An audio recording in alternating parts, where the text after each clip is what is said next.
del libro Estudio sobre la francmasonería y el compañerazgo, segundo volumen, de Guénon, capítulo 1. Masones y carpinteros. Ha habido siempre, entre las iniciaciones de oficio, una especie de querella de precedencia entre los albañiles. En francés, la palabra masón es sinónimo de albañil y los talladores de piedra y los carpinteros, y si se consideran las cosas no en el aspecto de la importancia actual de estas dos profesiones en la construcción de edificios, sino en el de su antigüedad respectiva, es bien cierto que los carpinteros pueden efectivamente reivindicar el primer rango. En efecto, como hemos ya señalado en otras ocasiones, las construcciones, de manera muy general, fueron de madera antes de ser de piedra, y ello es lo que explica que, en la India especialmente, no se encuentre ninguna huella de las que se remontan más allá de cierta época. Tales edificios eran evidentemente menos duraderos que los construidos en piedra. También el empleo de la madera corresponde, entre los pueblos sedentarios, a un estadio de menor fijeza que el de la piedra, o, si se quiere, a un menor grado de solidificación, lo que está muy de acuerdo con el hecho de relacionarse con una etapa anterior en el curso del proceso cíclico. Ver las consideraciones que hemos expuesto a tal respecto en El reino de la cantidad y los signos de los tiempos, Paidós, Barcelona, 1996, especialmente capítulos XX y XXI. Naturalmente, el cambio de que se trata no puede ser considerado como habiéndose producido simultáneamente en todos los pueblos, sino que hay siempre etapas correspondientes en el curso de la existencia de estos. Esta observación, por simple que pudiese parecer en sí misma, está muy lejos de carecer de importancia para la comprensión de ciertas particularidades del simbolismo tradicional. Es así como, en los más antiguos textos de la India, todas las comparaciones referentes al simbolismo constructivo son siempre sacadas del carpintero, de sus útiles y de su trabajo, y Vishvakarma, el gran arquitecto mismo, es designado también con el nombre de Tuashri, que es literalmente el carpintero. Es evidente que la función del arquitecto, Stapati, que además es primitivamente el maestro carpintero, no es en nada modificada por ello, puesto que, salvo la adaptación exigida por la naturaleza de los materiales empleados, es siempre del mismo arquetipo o del mismo modelo cósmico del que hay que inspirarse, y ello ya se trate de la construcción de un templo o de una casa, de un carro o de un navío, y, en estos últimos casos, el oficio de carpintero jamás ha perdido nada de su importancia primera, al menos hasta el empleo totalmente moderno de los metales, que representan el último grado de la solidificación. Bien entendido que oficios como el del carretero y el del ebanista deben ser encarados como no siendo más que particularizaciones o especializaciones ulteriores del oficio de carpintero,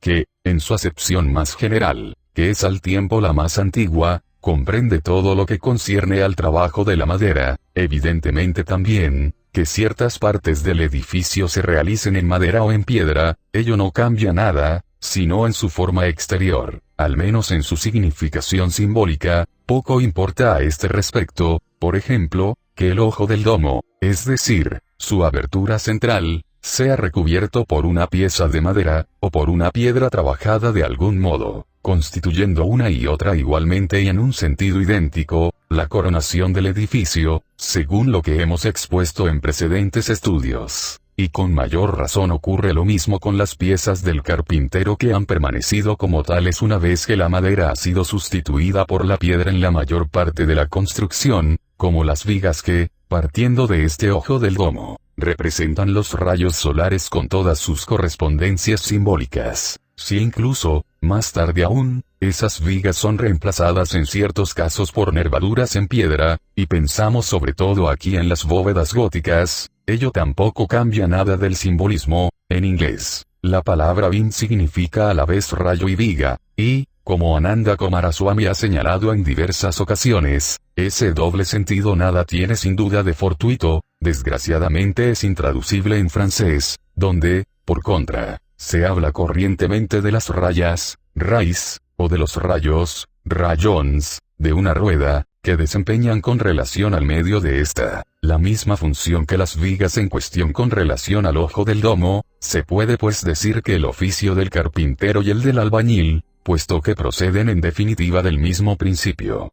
proporcionan dos lenguajes parecidamente apropiados para la expresión de las mismas verdades de orden superior. La diferencia no es más que una simple cuestión de adaptación secundaria, como lo es siempre la traducción de una lengua a otra, pero, bien entendido, cuando se trata de cierto simbolismo determinado, como en el caso de los textos tradicionales de la India a los cuales hacíamos alusión anteriormente, hace falta, para comprender enteramente su sentido y su valor, saber de una manera precisa cuál es, de los dos lenguajes, aquel más propiamente relacionado. A este respecto, señalaremos un punto que nos parece tener una importancia totalmente particular. Se sabe que en griego, la palabra ile significa primitivamente madera, y que es al mismo tiempo la que sirve para designar el principio sustancial o la materia prima del cosmos, y también por aplicación derivada de esta, a toda materia secunda, es decir, a todo lo que desempeña en un sentido relativo, en tal o cual caso, un papel análogo al del principio sustancial de toda manifestación. Es bastante curioso que en español, la palabra madera, derivada directamente de materia, sea empleada todavía para designarle bois, la madera en francés, e incluso más especialmente la de carpintería. Este simbolismo, según el cual aquello de lo cual está hecho el mundo es asimilado a la madera, es además muy general en las más antiguas tradiciones, y, por lo que acabamos de decir, es fácil comprender su razón con relación al simbolismo constructivo. En efecto, desde el momento que de la madera se han sacado los elementos de la construcción cósmica, el gran arquitecto debe ser considerado antes que nada como un maestro carpintero, como lo es efectivamente en semejante caso, y como es natural que lo sea allí donde los constructores humanos, cuyo arte, desde el punto de vista tradicional, es esencialmente una imitación del arte del gran arquitecto, son ellos mismos carpinteros. Quizás no carezca de interés el anotar que, en el grado 22 de la masonería escocesa, que representa, según la interpretación hermética, la preparación de los materiales necesarios para la realización de la gran obra,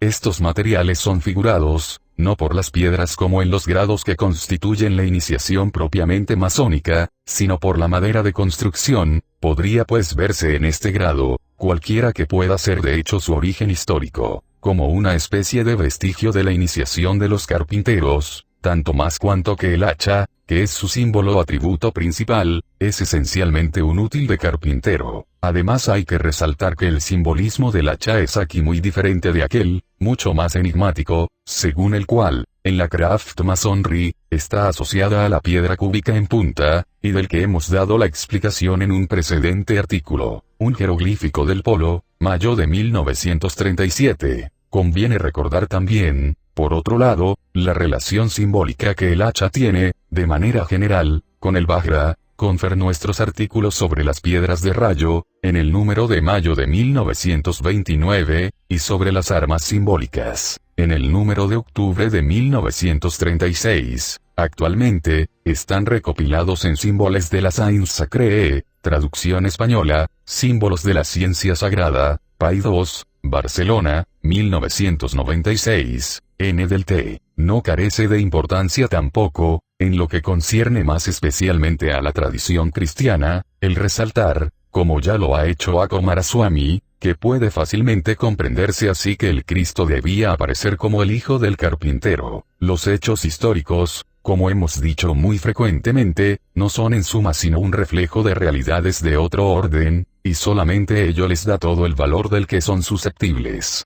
También hay ahí un simbolismo mucho más profundo de lo que se piensa de ordinario, si es que la inmensa mayoría de los cristianos tiene aún, por vagamente que sea, la idea de que puede haber en ello un simbolismo cualquiera, que además esa no sea más que una filiación aparente. Ello mismo es exigido todavía por la coherencia del simbolismo, puesto que se trata de algo que no está en relación más que con el orden exterior de la manifestación, y no con el orden principal. Es de la misma manera exactamente como, en la tradición hindú, Agni, en tanto que es el avatara por excelencia, tiene también a Tuashri como padre adoptivo cuando toma nacimiento en el cosmos. ¿Y cómo podría ser de otra forma cuando este cosmos mismo no es otra cosa, simbólicamente, que la obra misma del maestro carpintero?